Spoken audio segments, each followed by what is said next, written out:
Hi everyone, it's me, Megan Hunt, back with another video. And it's been a little while because I have been in the process of moving. I moved from Michigan, which is my home state, back to Florida, which is where I was stationed when I was in the Air Force. I actually am really grateful to have found a job in one of my old offices. My favorite place that I ever worked, actually, when I served at Eglin Air Force Base. So I'm really grateful and excited to be going back and working with some really great people. Um, yeah, I definitely don't make anywhere near enough to live full time as an artist. So I do have to have a day job, which is fine.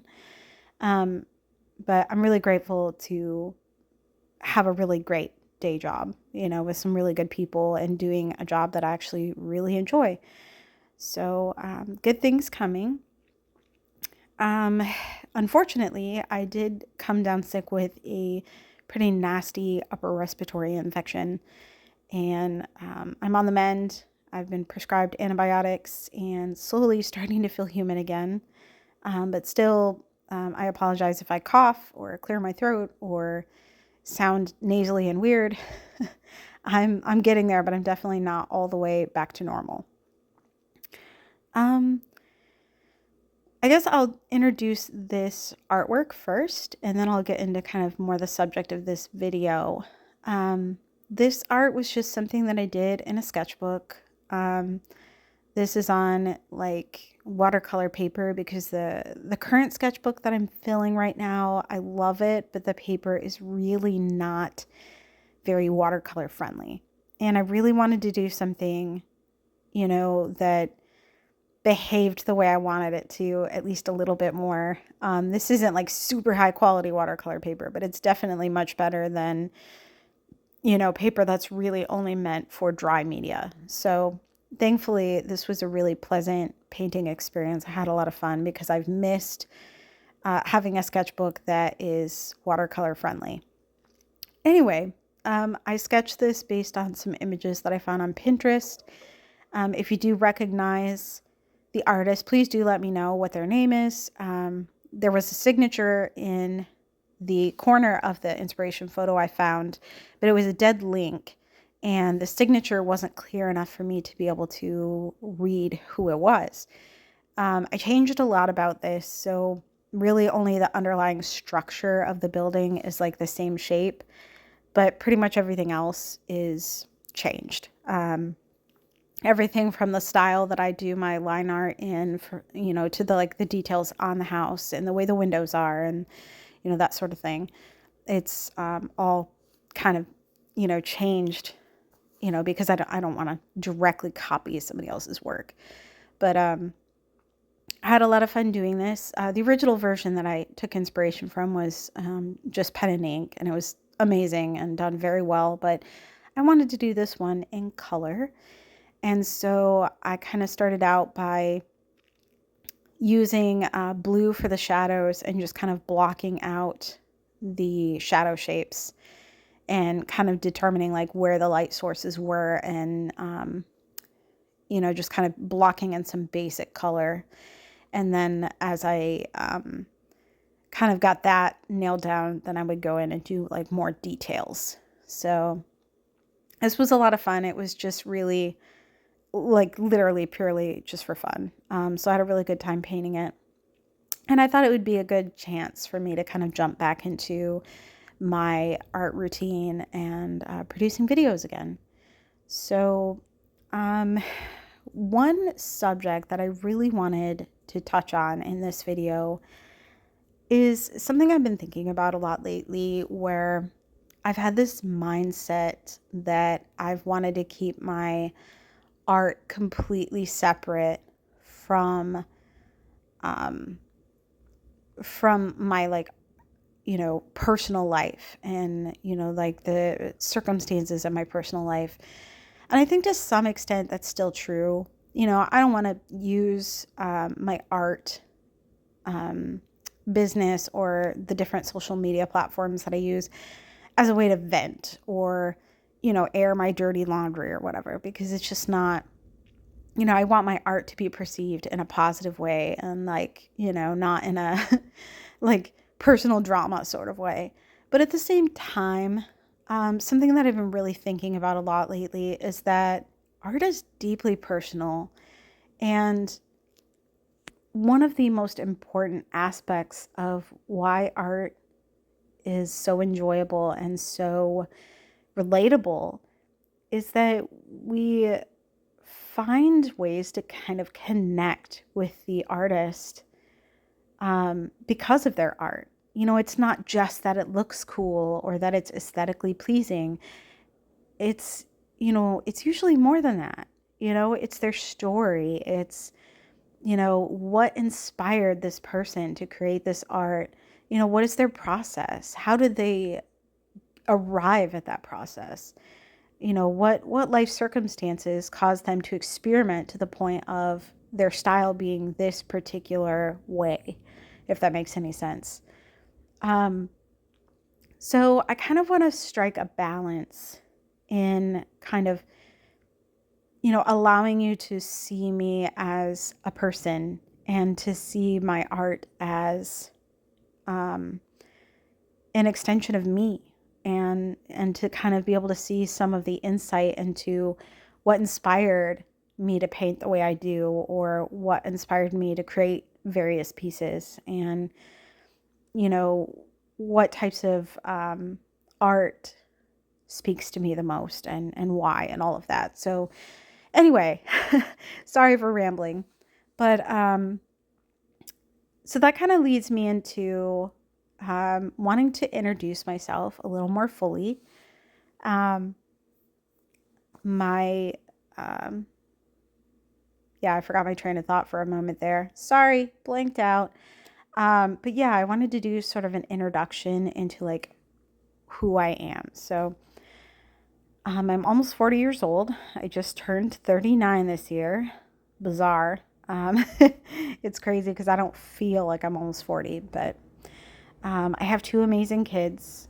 They are incredible people, and I'm so fortunate to be their mom.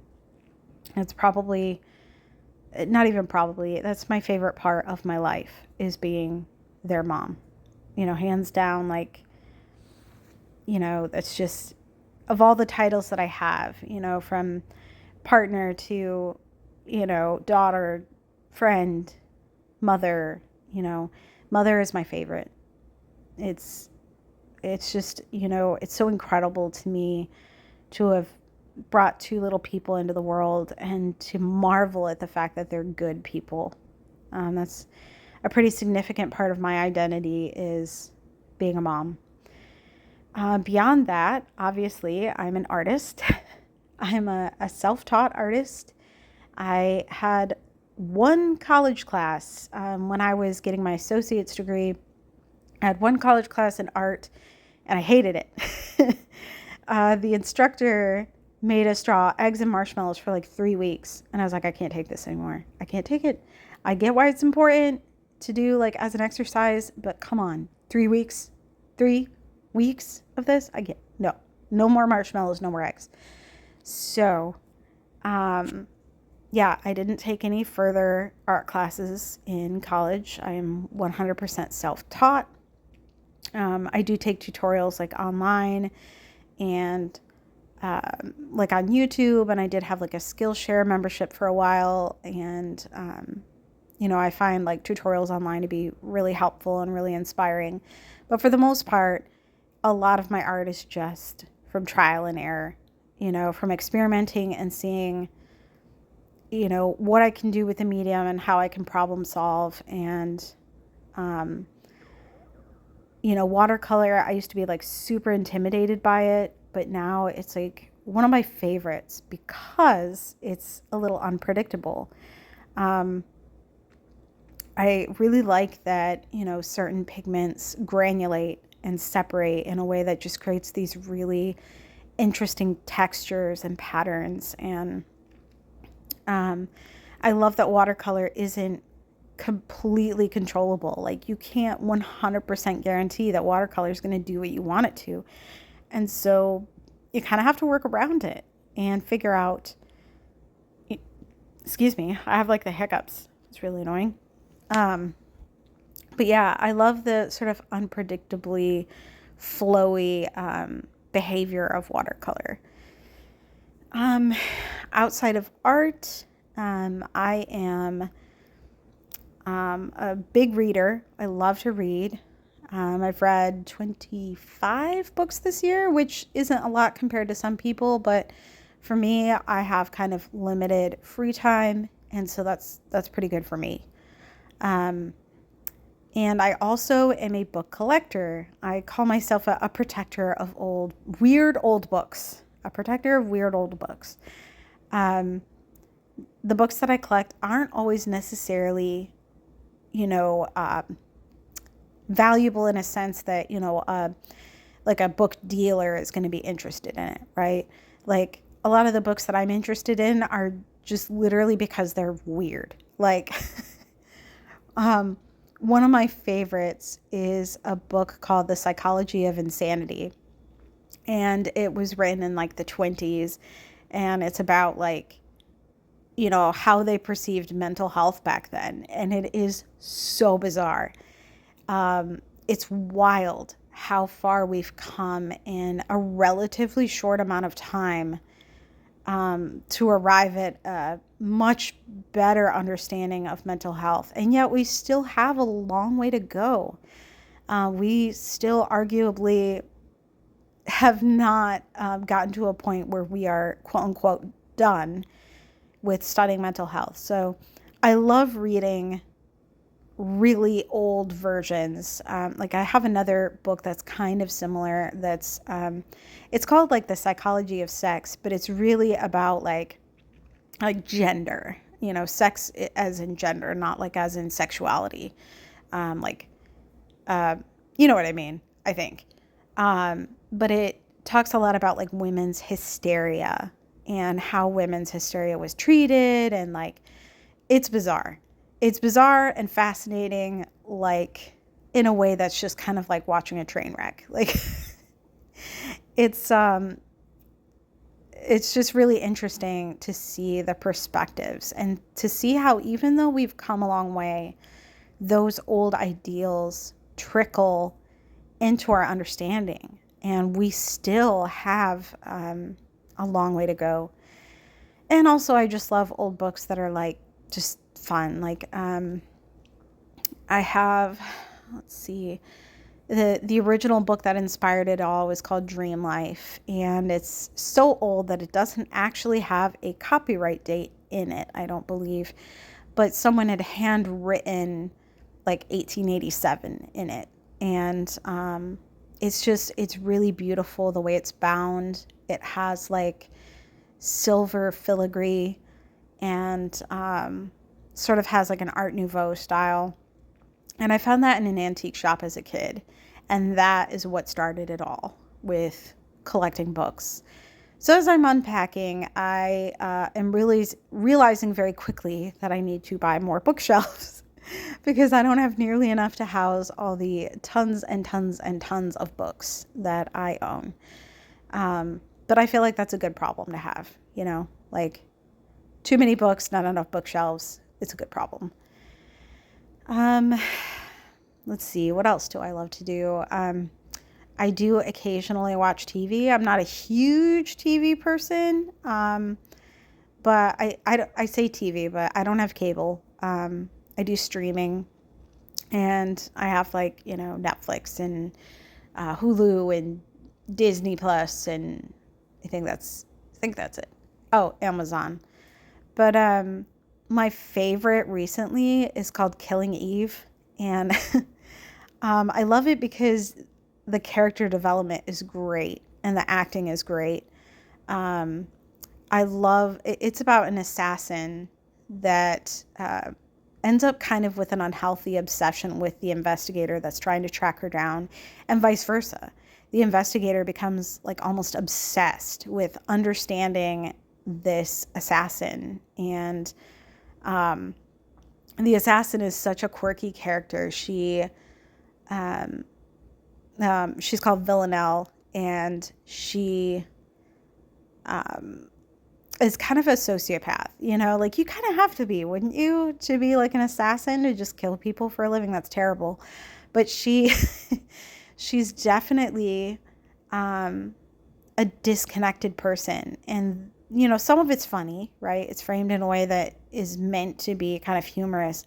But at the same time, they also shed light on the fact that she has sort of an emptiness, and she starts to realize this, and to some extent becomes aware that she has a disconnect with other people. Like she doesn't feel, and she wishes that she could feel.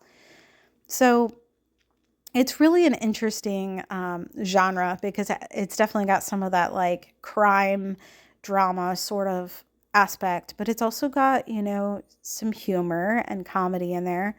And it's also heartwarming sometimes. So it kind of checks all the boxes, at least for me.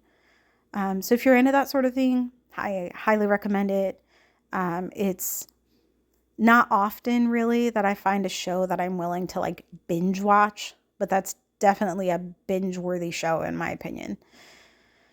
So yeah, outside of those major things, that's kind of like, my main hobbies. I also like to cook.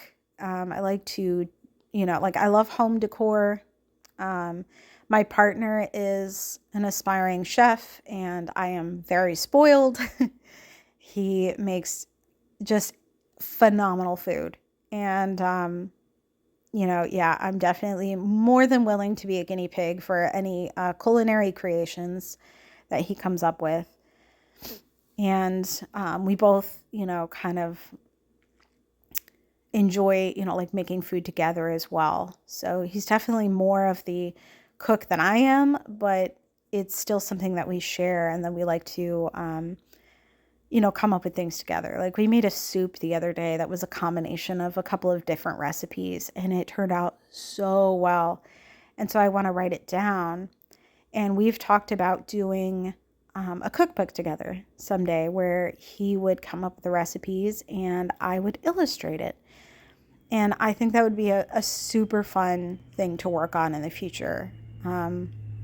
Especially now that I recently finished my master's degree in business, and I am so relieved to be done, because I was really, really tired of school, and I am so glad to basically, if I ever take any classes again, it'll be for fun, because I have a little bit of my GI Bill left from my time in the service. So I may take some for fun, sort of art, like local art classes or whatever, but I'm never going to go back for another degree. Like, I don't see the point. I am, gainfully employed, and, I feel like I don't require any further formal education. Thank goodness.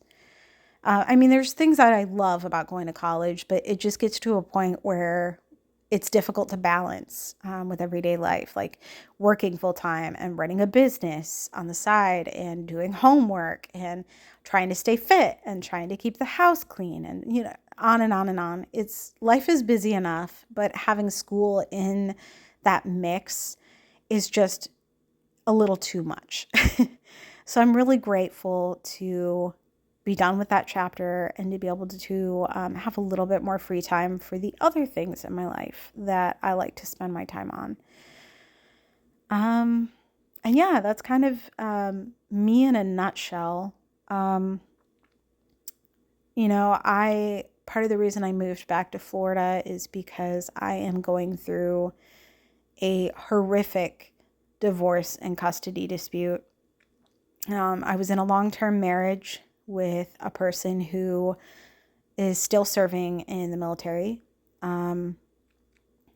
It's definitely not something I want to go into like super detail about, because, that story isn't just mine to tell. Like it has to do with my kids, and, it's just not appropriate for me to just air all these personal details in like such a public forum. But I do want to share to some extent that I have been through a really, really tough few years. And in some ways, I feel like art has been a refuge and allowed me to continue pushing forward and have something positive to work on. And, art kind of gives me hope in a way. Um, and it also gives me an outlet, to paint my feelings. Sometimes you'll see that my art takes sort of a sad or a dark turn, and some of that is because of things that I'm going through. And other times, honestly, I just really like spooky things and spooky genres. But I also like wholesome, happy, um, pieces like the one that I'm working on today. That is just It's just wholesome. I don't know. It's cozy, and it's like this little whimsical house that really doesn't seem to make any sense. It looks like a little playhouse because it's too small, right? Like it has a huge door and little tiny windows, and yeah, it doesn't make any sense, but somehow it still makes sense, and it's just cute. And I just had fun working on it because it was just a magical little place. Um, yeah, I guess going forward, we're about to be in a new year, and I really want to look into some local art fairs and craft fairs and that sort of thing, and um, kind of start establishing a presence in the community again. I'm very, very fortunate to have been of a organization called the Art and Design Society of Fort Walton Beach. And I am rejoining them, and I'm super excited because I call them my art family. There's just some really amazing people in that organization, and I'm really excited to participate in routine like call for artists. They do um, like a what's the word I'm looking for? Like, they'll do a call to artists to have people submit art, and then they do like a reception and a juried art competition or whatever. And it's really not about winning for me. Participating is so much fun. It's such a fun time to see everyone else's interpretation of whatever the theme was. Artists from all different backgrounds. You've got photographers and sculptors and traditional painters and people who do digital artwork. And I don't mean AI, I mean like digital artwork. And it's just really cool to see everyone's different interpretations of the same subjects. And just the feeling of sort of camaraderie and teamwork is just, it's a really positive organization. And I'm really grateful that even though I didn't really want to return to Florida, there's some silver linings, and that's absolutely one of them, is to have this really great art community that kind of reminds me of a second family. So definitely I have some great things to look forward to. And yeah, I guess that's about it for this video. As you can see, I'm pretty much getting towards the end and finishing up here. I didn't film the very last bit of the painting because I just wanted to get in the zone and finish the details without having to worry about recording. But yeah, I hope you enjoyed this video, and I definitely want to start getting back into posting more regularly again. And I hope you have a happy holiday with whatever you celebrate this time of year, and a wonderful new year. Bye.